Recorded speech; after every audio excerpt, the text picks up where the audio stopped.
নমস্কার। আমি একটি কবিতা নিয়ে এসেছি। কবিতাটা নাম চাওয়া পাওয়ার মাঝে। লেখক সাম্যবাদী দানব। আমি চাইনি এমন বিকেল যেখানে এতটা ধূসর আকাশ।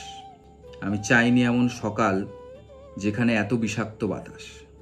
আমি বুঝিনি আমি আমারই রাজ্যে এতটা নিরুপায়।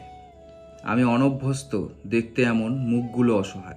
আমি চাইনি, আমি চাইনি, আমি চাইনি, আমি চাইনি। আমি চাইনি সত্যি সত্যিগুলো মিথ্যেতে ঢেকে যাক। আমি চাইনি আমার মায়েরা বোনেরা এতটা ব্যথা পাক। আমি চাইনি এমন সমাজ যেখানে নিপীড়িতদের ভিড়। আমি চাইনি টেনে নামানো হোক চির উন্নত শির। আমি চাইনি, আমি চাইনি, আমি চাইনি, আমি চাইনি।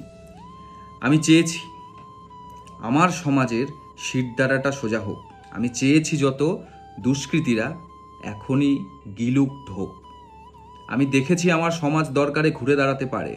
এতেই তো আমরা অভ্যস্ত মজ্জায় এবং হারে। ঠেকে গেছে পিঠ দেওয়ালে, এবার লড়াইটা শুরু হলো। সত্যি এবার আসে যায় না কে গেল কে এলো।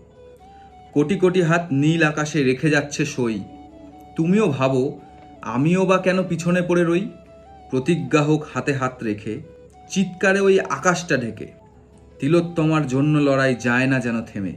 বিশুদ্ধ হবে আকাশ বাতাস ওই রাস্তায় নেমে। বিশুদ্ধ হবে আকাশ বাতাস ওই রাস্তায় নেমে। ভালো লাগলে কমেন্ট করে জানাবেন, শেয়ার করবেন আর আমার চ্যানেলটা সাবস্ক্রাইব করে দেবেন। Thank you.